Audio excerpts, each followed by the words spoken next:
up, guys? Joe here, Odyssey Off-Road. We're on the Beta today. We're gonna do a little ride. I got a buddy behind me, Chad. He just picked up a WR250F 2015, really clean. Got a bunch of extras on it. It's his first dirt bike, so he's just getting into it as well. He rides a lot of street bikes, and he wanted to dabble in the dirt, so just picked up the bike. We're going for a little ride today, about a 2-hour ride. I'm not going to film all of it, but I figure we'll film a little stretch of it for you. Promise you guys some Beta content, and this is the first real ride out on the Beta with the oil injection delete. So you can hear how crisp it sounds. She's running really good. I deleted oil injection on the last video, and running AMSOIL Interceptor at 50 to 1 premix. The only thing I've ridden since then is I just kind of took it up the road, just a quick test ride, and she's running real nice. I rejetted it a little bit. I raised the needle 2 notches, so richened it up 2 notches on the needle, and slightly richened up the air fuel screw, and she's running good. So we're gonna, it's a Friday, so there shouldn't be too many people on the trail. We're gonna just have a nice little cruise. We're probably gonna take it all the way up to the mountains, but I'll probably film for you guys a couple of the trails here on the desert. And so hope you enjoy.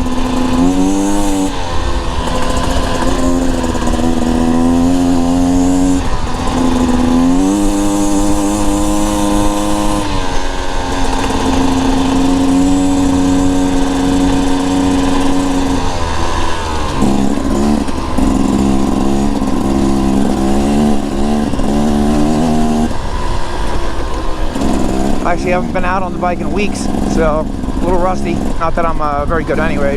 Those of you who've been watching, I kind of suck on the dirt bike, so it's fairly new. My voice kind of still sucks still. Got sick on my ATV trip to Indiana. Still clearing out. Feel a million times better, but still got some congestion in the chest and the head a little bit. That's clearing up. So, apologize for the voice. I also changed some settings on the front forks, trying to see if that helps a little bit. So far, I gotta say, I think it's helping. See when we get to some of the rock-strewn, hard-packed trail roads. That's what seems to give it the most trouble.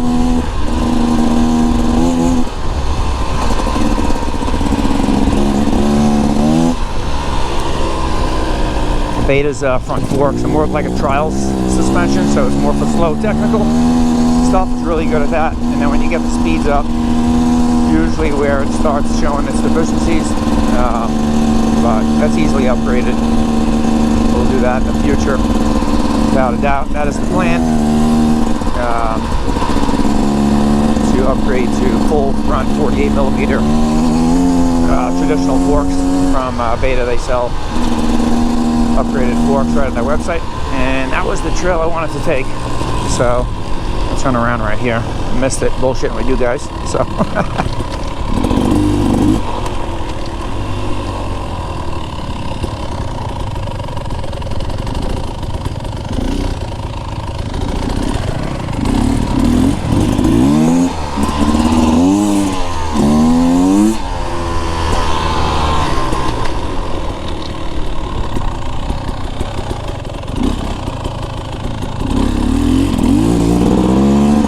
Chad behind us. Got a little sand here. I hate the sand. Sand is my nemesis.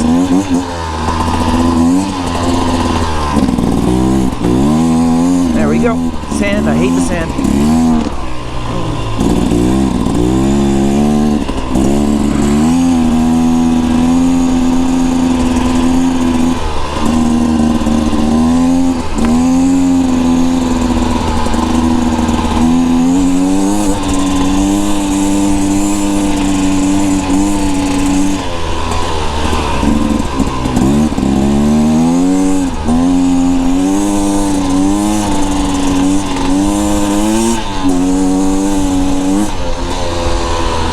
Sand makes me nervous, man. I don't know how you guys ride in the sand with these bikes. Front tire's just squirrely all over the place. I'm either doing something wrong or front tire sucks, but probably me.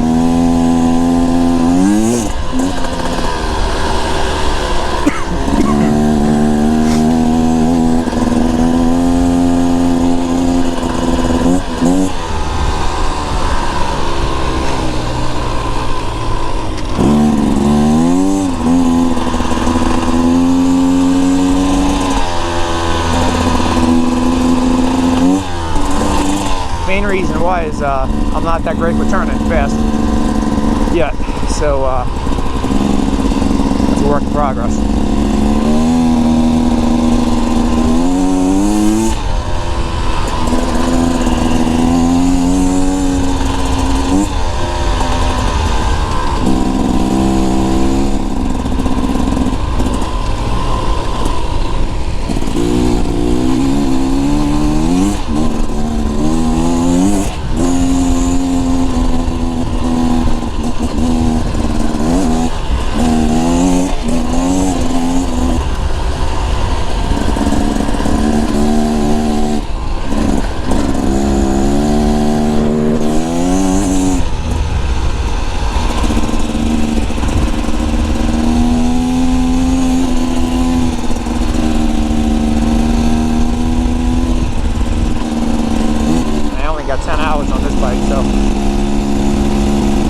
Starting to get the feel for a little more, but still honing my skills. And I really just haven't been out riding enough, to be honest, because the weather here in Arizona, summer's been hanging on. It's been really hot. It's the first weekend. It's finally cooled off. It's a nice 80-degree day today.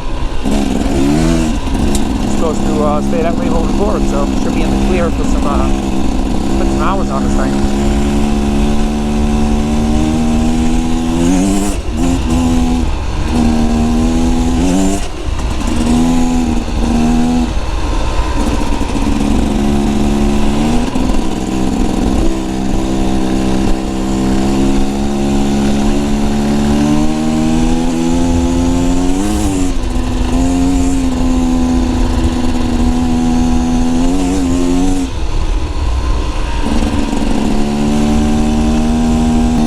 Dirt bike is, and I just kind of actually watching a video last night, picked up a good trick.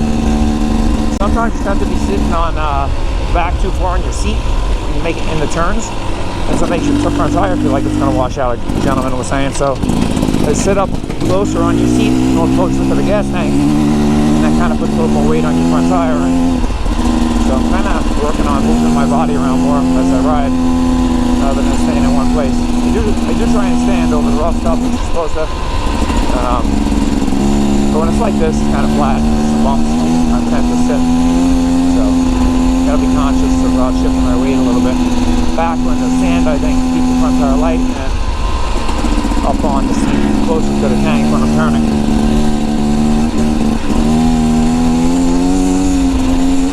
I also don't think the stock tires on here are doing me much justice. They're a street legal tire, so they're not dual sport tires. They're a dirt bike tire, but I think the compound's a little harder, so the knobbies aren't as deep as they would be if it was a pure dirt tire. So I think upgrading the tires will help for a little more bike. Get to that in the future. That's kind of shooting too.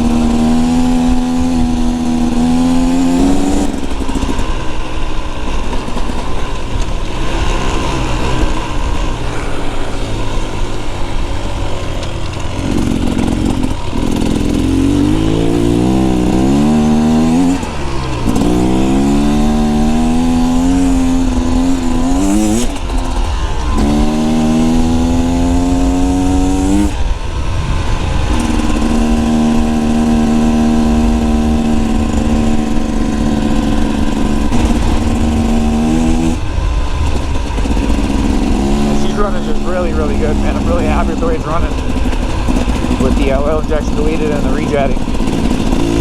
Running really nice.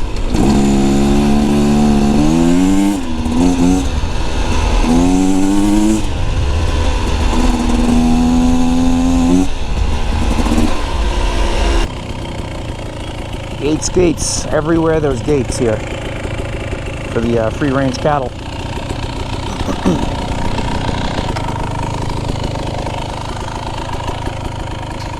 So there's Chad's 2015.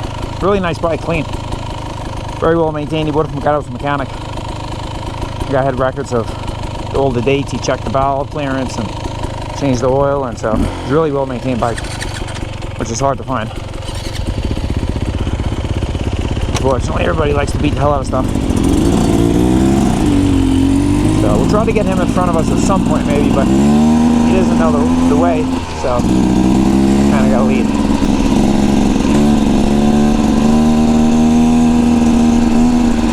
Before you guys make comments, Chad's working on getting ride boots. So he's got hiking boots on or something right now.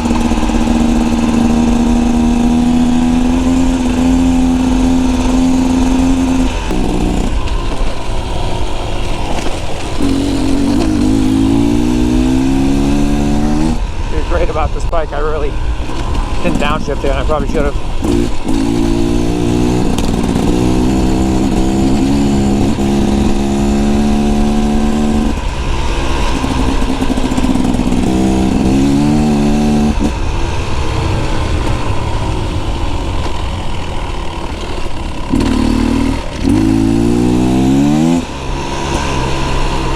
So here we go, rocks, stand it up.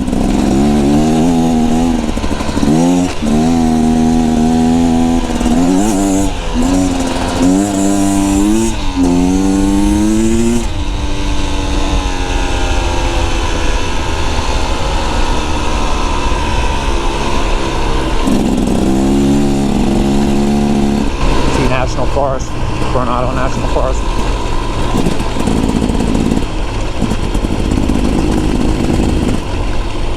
And that's why you need spark arresters. That's one of the issues I have with my quad. It's the reason why I got the Yoshimura on my first Raptor, and some of the brands just don't include spark arresters on their performance exhaust. It's just, I can't use them, you know, like some places you need it.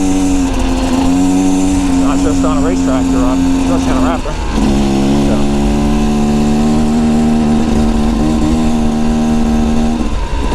I don't know why the dirt bikes, especially these enduro bikes, don't come with spark arresters from the factory, because they're enduro motorcycles. You know, even the KTMs and the Huskies, they don't come with, which is crazy to me, because you need them in most places you ride, unless it's private property or something.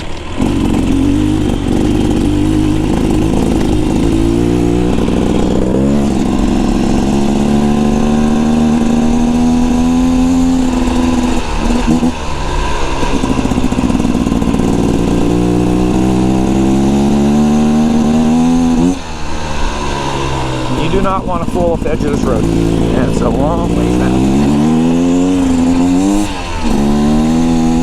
I'm gonna say this is dual sport riding on this bike, because this is kind of a road. You'll see cars on this regularly. You can see the tracks they cut through, and on the other side of the pass they'll turn to pavement again. You can go two ways. You can go right and stay in the mountains, or you can keep going straight, and it'll bring you to a freeway, but it turns to the pavement.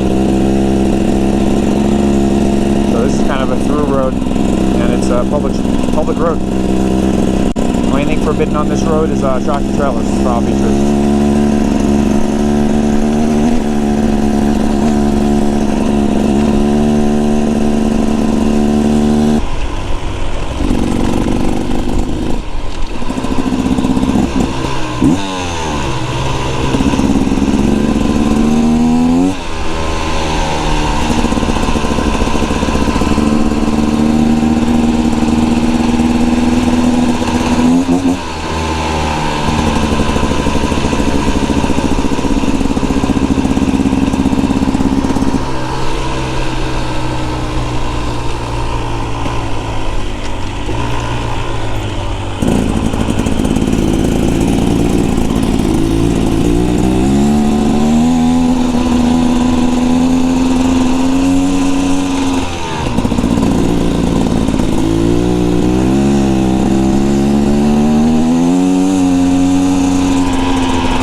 right here is a good spot to take a break.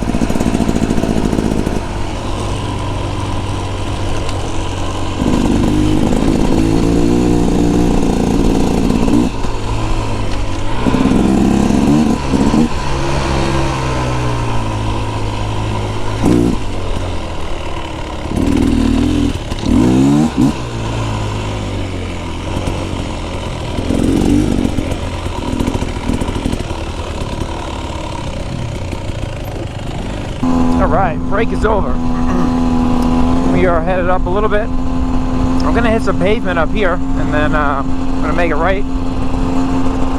And then another right. Hit some more trails before calling it and heading back. We've done about 20 miles already. So we don't want to go too far out, because then you need all those miles to get back home and have enough fuel. So Beta is thirsty, and this WR only has like a 2-gallon tank, so you don't want to venture off too far.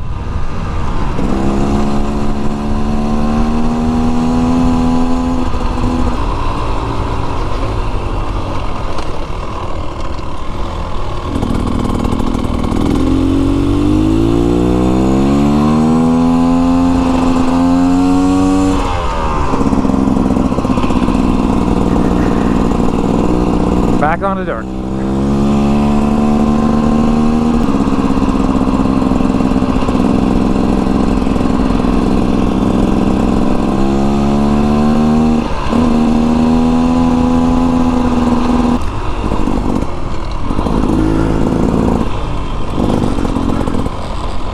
And we're gonna head up, see how we do. Of course, there's some side-by-sides out here.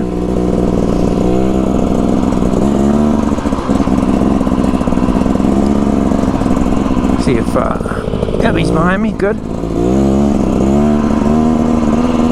And you guys are along for the ride here for the first time for me too. I've never been on these trails with the bike, so we're not going to venture in too far, because we're going to turn around and head back.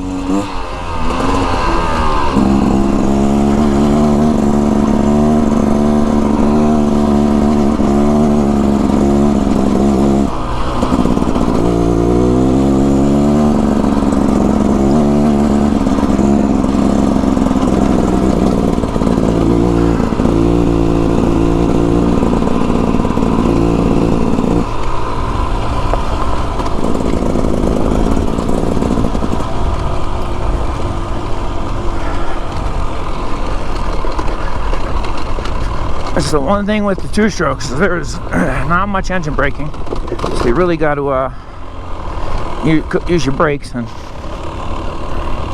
feather the brakes. So that's something you gotta get used to for sure. I think that's the most sketchiest thing, honestly, for me, is going down hills because of that reason.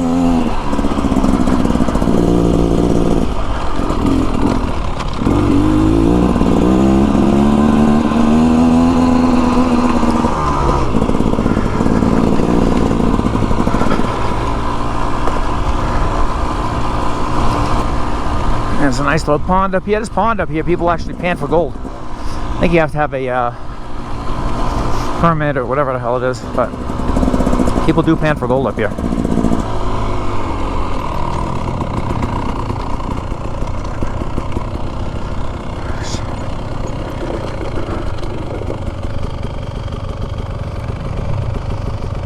Sometimes I think it's so full it comes running across the street and it'll go down to that gulch.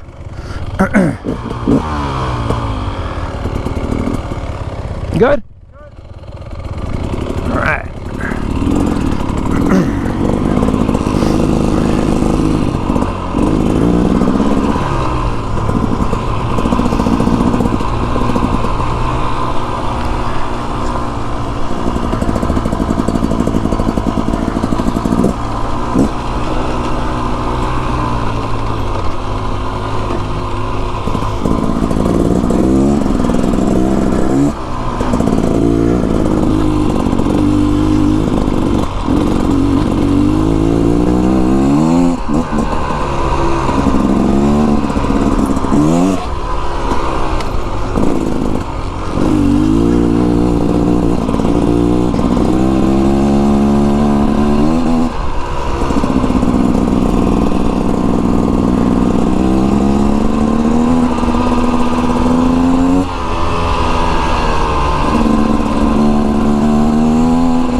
can feel with the elevation change, she's running a little fat on the bottom right now, for sure.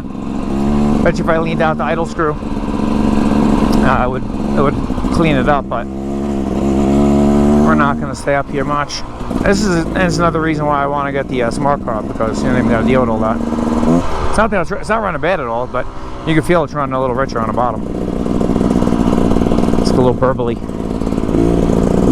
Not too rich though. It's not like hesitating or anything like that. Actually feels pretty good, to be honest.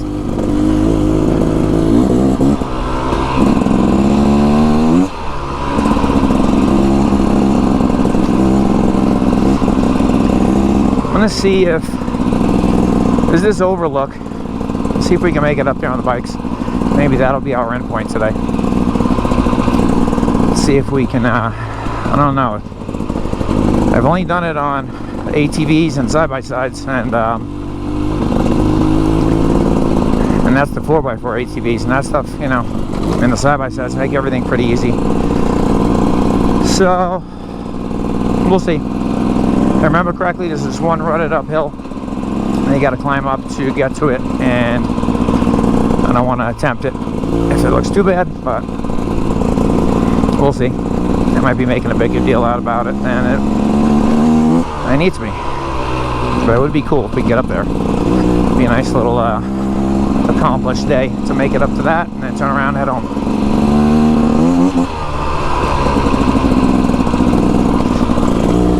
All these rocks too, like loose rock is really another thing you got to battle.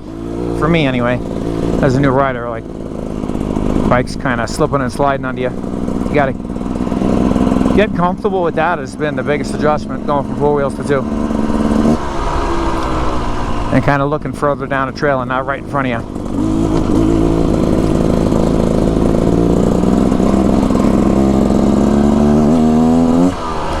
I hear Chad behind me, so I know he's alright.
That was first gear. First gear is pretty much, unless you're doing really hard uphills, useless on this bike. Second gear is kind of good for the slow stuff and climbing up, loose stuff.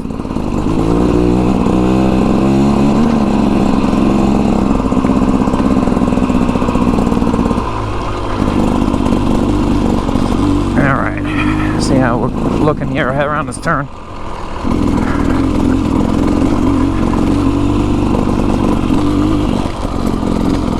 Getting rocky.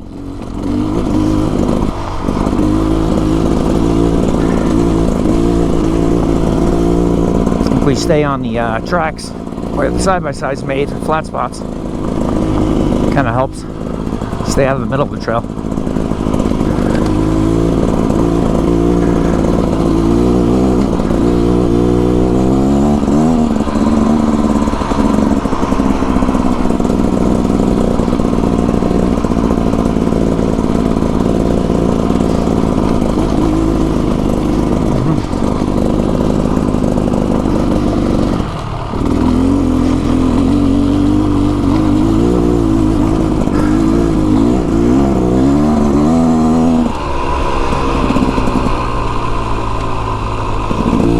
Gripping so hard, my hand's killing me.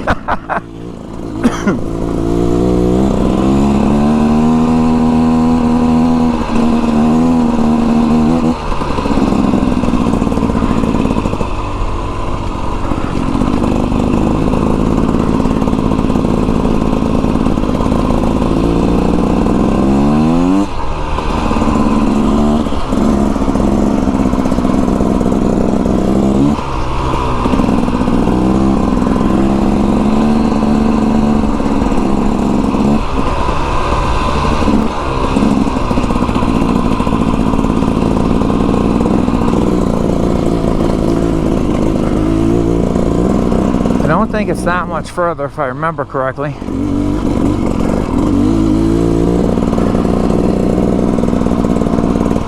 Kind of hoping not.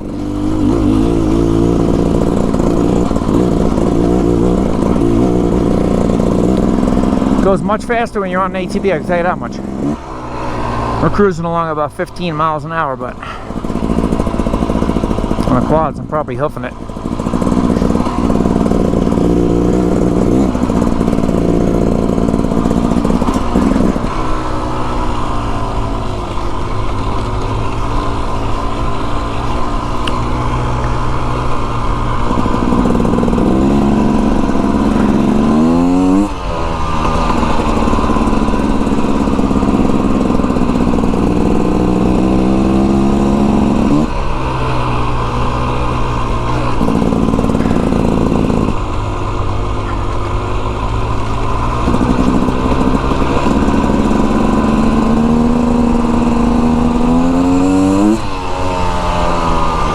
If we can get up to the spot, man, you guys will love the view. Hopefully we can make it up there. Chad will love it too. He's never been up here at all. On the quad, side by side, nothing. So this is all new to him.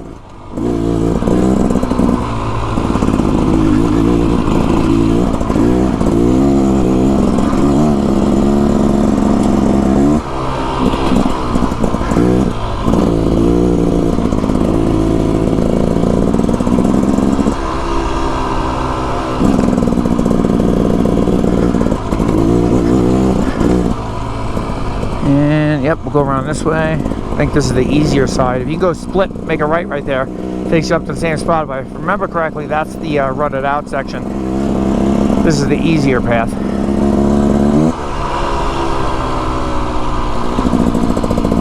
So I think this is the way we do it on the quads. Yeah, I think we're about here. Starting to see equipment.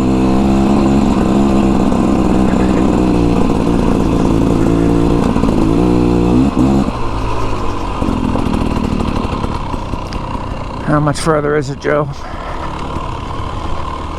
We're getting close.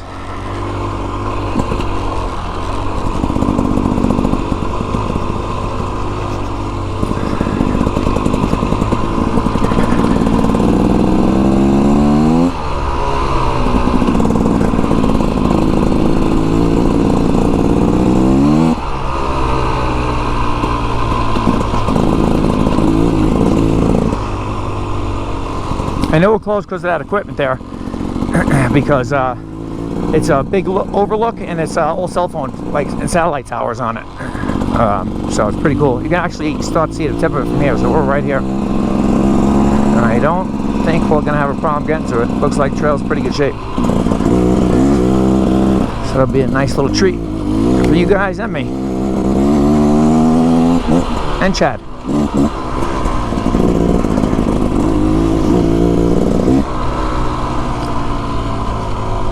This is a whole new world to Chad. He's never even off-roaded before really much in his life. So getting on a dirt bike, coming out here and looking at doing this stuff is pretty freaking epic.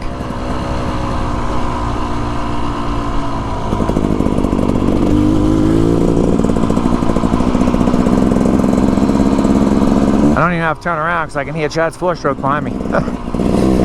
Which is good. Yeah, here we are. I think we made it, folks.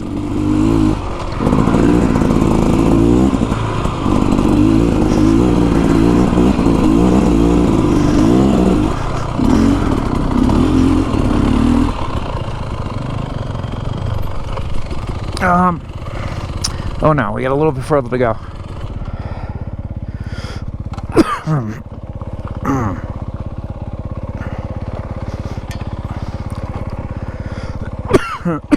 Trying to get us to this overlook